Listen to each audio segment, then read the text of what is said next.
Nous sommes avec Erwan de Kerotem, qui est donc le fondateur de la société Mediawen, qui va se présenter et qui va présenter les deux nouvelles technologies qu'il présente sur ce salon IBC.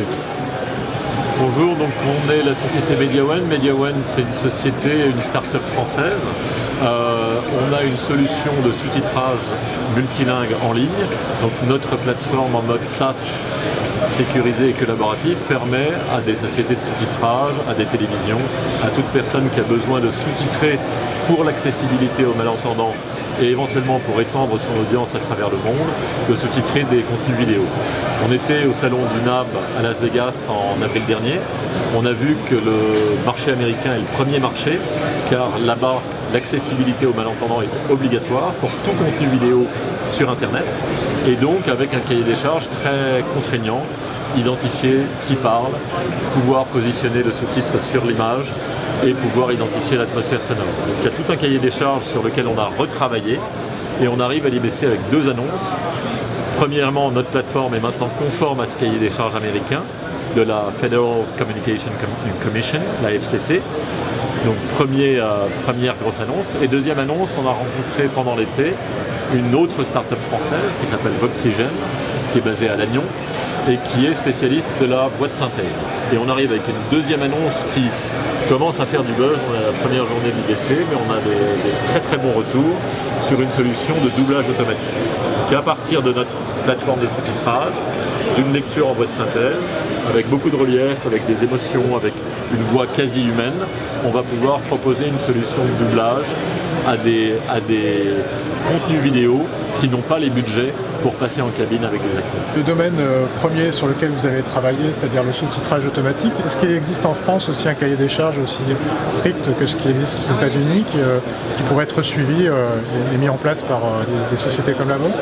L'accessibilité en France n'existe que dans le monde du broadcast, à la télévision, mais n'existe pas dans le monde de l'Internet. Il y a des bonnes pratiques, on voit que les bonnes pratiques augmentent, mais il n'y a pas encore ce cahier des charges, notamment d'identifier les locuteurs, qui parlent, à quel moment. Donc le cahier des charges américain obligatoire au niveau fédéral, j'espère que l'Union européenne va suivre. Pour l'instant, on en est relativement loin. Très bien, et peut-être que la meilleure manière de voir aussi votre deuxième technologie, c'est d'avoir une démonstration sur le doublage à partir de textes de sous-titrage, le doublage en image en voix de synthèse, pardon.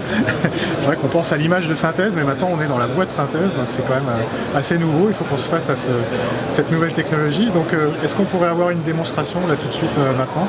Oui, absolument. Le son... Le petit noyau de personnes auquel nous parlons beaucoup est en réalité un groupe très hétérogène et, par conséquent, nous avons créé Libon pour répondre à ce besoin. Qu'est-ce que cela signifie? Cela veut dire que, lorsque j'appelle ces personnes ou qu'elles m'appellent, je ne leur parle pas nécessairement à toutes de la même manière. Par exemple, si ma mère m'appelle, elle ne s'attend pas à écouter le même message d'accueil que mon patron ou mes collègues. Ainsi, la boîte vocale avec Libon s'adapte à chacun de ses correspondants et leur adresse à tous un message spécial. À ma mère, combien je l'aime, à mon patron, que je travaille dur. À chaque fois, le message est adapté à la personne qui appelle. Deuxièmement, nous nous sommes également rendus compte que ce groupe hétéroclite peut se trouver n'importe où dans le monde.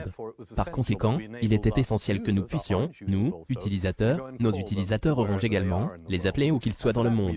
Ainsi, Libon intègre des appels en haute définition gratuits possibles partout dans le monde, vers n'importe quel autre pays dans le monde.